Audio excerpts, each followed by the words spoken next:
Welcome नाज़रीन, television पे join किया है सीनियर रहनुमा, सीनियर सियासतदान पाकिस्तान मुस्लिम नून से उनका ताल्लुक है, मारूफ कानूनदान है, मोहतरम जनाब एडवोकेट यासीन आज़ाद साहब मेरे साथ हैं। यासीन साहब, मैं आपको वेलकम करता हूं अपने शो में।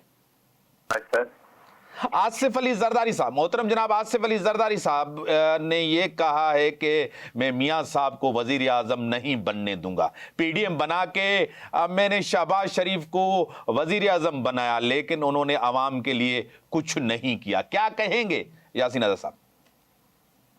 सर पहली बात यह 15 महीने तक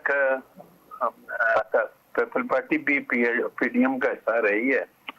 अगर काम नहीं किया तो उसी वक्त इतराज कर देना चाहिए था। पार्लियामेंट के अंदर बिलावल भुट्टो साहब की जो तकरीर है वो सुनने वाली है, जिसमें उन्होंने कहा कि शहबाज शरीफ साहब बहुत अच्छा जा रहे हैं बैशत वज़ीर आज़म के। क्योंकि अब इलेक्शन का दौरा है और आपको पता है कि इलेक्शन के दौरान हर पॉलिटिकल पार्टी अपने एक अंदाज में बात करती है और अपने पार्टी के मंशूर को आगे बढ़ाने और लोगों की हमदर्दियां गेन करने के लिए तो कोई ना कोई पॉलिटिकल रास्ता तो आपको चाहिए।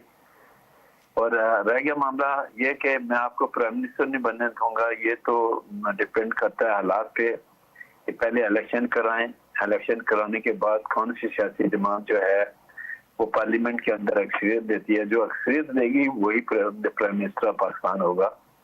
अब फिलहाल तो मैं ये भी नहीं कहा जा सकता कि कल कौन सी पार्टी जीतकर पार्लियामेंट के अंदर अपनी एक्सपीरियंस साबित करेगी। लेकिन जो हालात हैं, कल अगर पाकिस्तान के 25 करोड़ अवाम जो है इंतखाबात में पाकिस्तान मुस्लिम लीग नून को पे एतमाद का इजहार करते हैं, मेजॉरिटी उनको मिलती है पार्लियामेंट के अंदर, तो जब पार्लियामेंट में ये मामला जाएगा तो क्या अगर पार्लियामेंट की अक्सरियत अपना लीडर ऑफ हाउस सुनने के लिए मियां नवाज शरीफ को बैक से कैंडिडेट पुटअप करते हैं और वो असेंबली से वोट ले लेते हैं, तो मैं और आप कैसे किसी को रोक सकते हैं प्राइम मिनिस्टर से? जरदारी साहब ने बड़े लीडर हैं, किस कंटेक्स्ट में बात की है वो तो मैं नहीं कह सकता, उनका अपना एक पॉइंट ऑफ व्यू है। लेकिन ये चीज कहना कि मैं नहीं बनने दूंगा, ये जरा मेरे नजदीक गुरूर और तकब्बर के जुमरे में आता है। मैं इन चीजों को बिलीव नहीं करता, ना मैं ये बातें करता हूँ।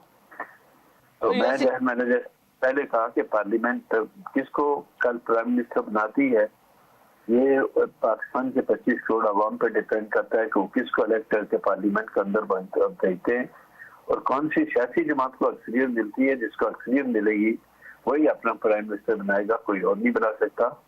और जिस जमात को पार्लियामेंट के अंदर अक्सरियत मिलेगी वो अपना प्राइम मिनिस्टर बनाएगी, उसको अल्लाह की जात के अलावा कोई आदमी रोक नहीं सकता।